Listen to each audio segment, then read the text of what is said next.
Qu'il soit de nature écologique, sociale ou économique, l'actualité est le témoin de beaucoup de défis. Mais comment répondre à ces nouveaux enjeux issus de besoins propres aux diverses communautés? Eh bien, la réponse se trouve peut-être au-delà des modèles traditionnels avec l'économie sociale. Pour comprendre en quoi consiste l'approche, je discute avec Marie-France Baudry, qui est directrice générale d'Espace Entrepreneuriat Collectif. Madame Baudry, bonsoir. Bonsoir. Donc, Madame Baudry, concrètement, lorsqu'on parle d'économie sociale, on parle de quoi? Donc, on parle d'OBNL avec des revenus marchands ou des coopératives qui sont des entreprises qui ont autant une mission sociale qu'une volonté économique pour aussi assurer leur pérennité. C'est des organisations qui sont aussi régies par une gouvernance démocratique, donc des conseils d'administration, des gens du milieu qui sont impliqués dans les décisions stratégiques de l'entreprise directement aussi. Et c'est quoi l'importance de l'économie sociale au Québec, mais surtout dans une région comme l'Abitibi-Témiscamingue? Bien, en Abitibi-Témiscamingue, on voit l'économie sociale est dans différents secteurs, c'est multisectoriel.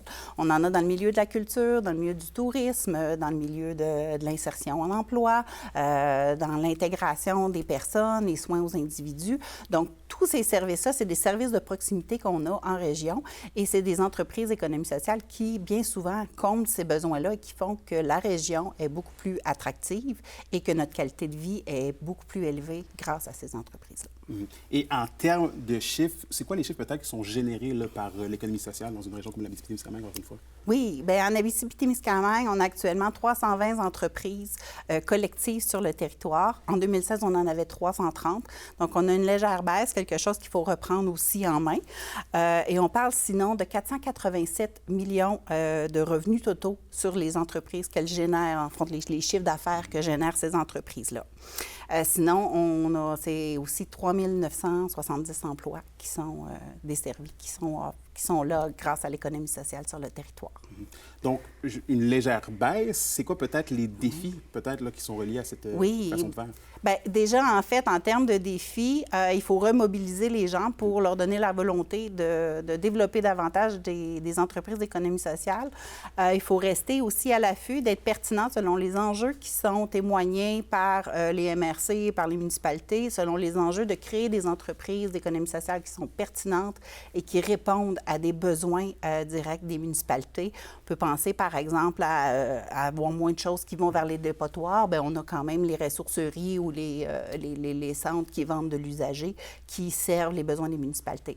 Donc, c'est bien important de coller ça comme il faut aux besoins du territoire. Et mais d'emblée, l'enjeu qu'on a, c'est de stimuler l'envie d'innover, d'aller vers de l'innovation sociale et d'incuber des choses et d'avoir de l'accompagnement dans ce processus-là aussi. Et il nous reste encore un peu de temps, là, donc peut-être, est-ce que vous pouvez me donner un peu des exemples, en fait, concrets là, d'entreprises là, qui attraient à cette façon? Oui, tout à fait. Bien, déjà, dans le milieu du loisir et de la culture, on a tout ce qui est des festivals, les musées, beaucoup de salles de spectacle aussi, les terrains de golf, les pentes de ski. Donc, déjà, ça, c'est souvent des OBNL ou des coopératives qui sont derrière ça et puis qui stimulent un petit peu le loisir, dans le fond, en Abitibi-Témiscamingue. Il y a aussi, sinon, du côté de la sécurité de l'alimentation, donc des coops en alimentation. Il y a les banques alimentaires aussi qui font partie de l'économie sociale, les centres, les ressourceries et autres organismes de ce type à travers la région, des conseils en emploi aussi. On pense à Vision Travail, qui est une entreprise d'économie sociale aussi. Marie-France Baudry, je rappelle que vous êtes directrice générale d'Espace Entrepreneuriat Collectif. Merci de votre passage. Bien, merci.